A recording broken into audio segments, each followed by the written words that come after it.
Bismillahirrohmanirrohim. Assalamualaikum warahmatullahi wabarakatuh.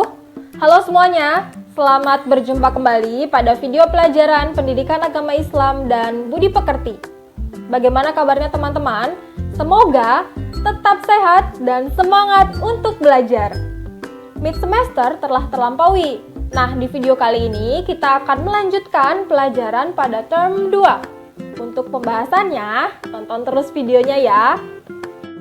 Pada kesempatan kali ini kita akan belajar di pelajaran kelima tentang keteladanan Rasulullah SAW dan sahabatnya.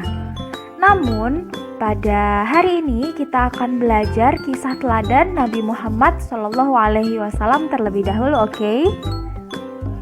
Masih ingatkah teman-teman ada berapa jumlah Nabi dan Rasul? Yap, betul sekali. Ada 25 Nabi dan Rasul yang wajib kita ketahui. Kemudian, Nabi akhir zaman atau penutup dari para Nabi adalah Nabi kita, Nabi Muhammad SAW.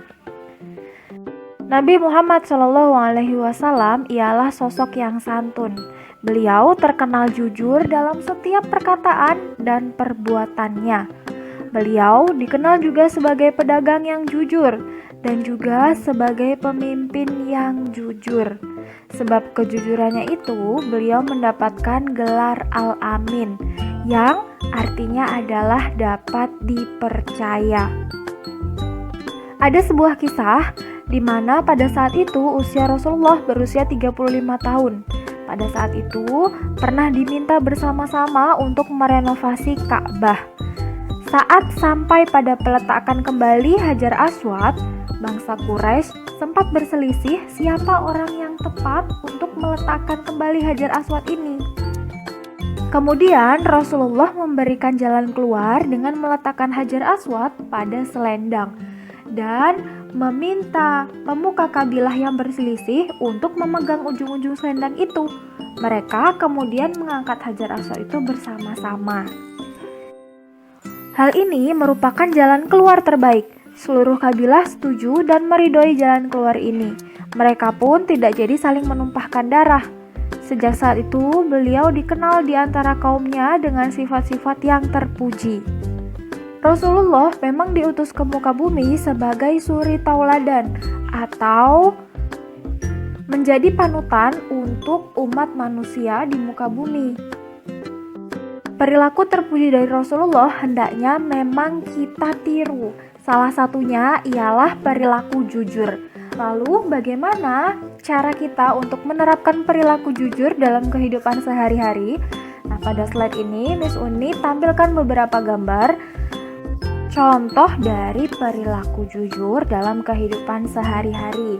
Yang pertama, misalnya ketika kita berada di lingkungan sekolah, hendaknya mengerjakan ujian atau mengerjakan tugas apapun dengan kemampuan diri sendiri. Tidak perlu menyontek kepada teman yang lain atau menyontek dengan cara apapun.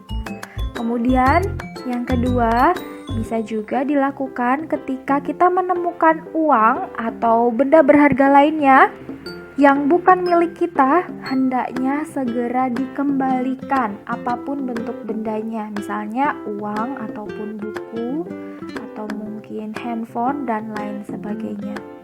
Kemudian lalu ketika ditanya oleh mama atau papa apakah sudah sholat, maka jika belum harus menjawab dengan jujur belum sholat. Kemudian contoh lain, jika diminta mama untuk berbelanja ke toko sebelah atau ke warung dekat rumah, jika uang kembaliannya berlebih, maka hendaknya juga dikembalikan, jangan malah dipakai untuk kepentingan pribadi.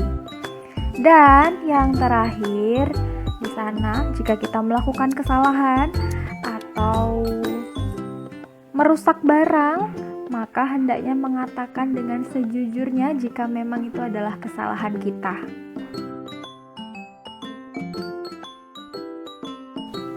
Baik teman-teman, itu tadi video pembelajaran kita kali ini. Jika ada yang belum dimengerti atau belum dipahami, silahkan berkomentar di Google Classroom atau bertanya langsung saat kelas virtual. Terima kasih. Wassalamualaikum warahmatullahi wabarakatuh. Bye-bye.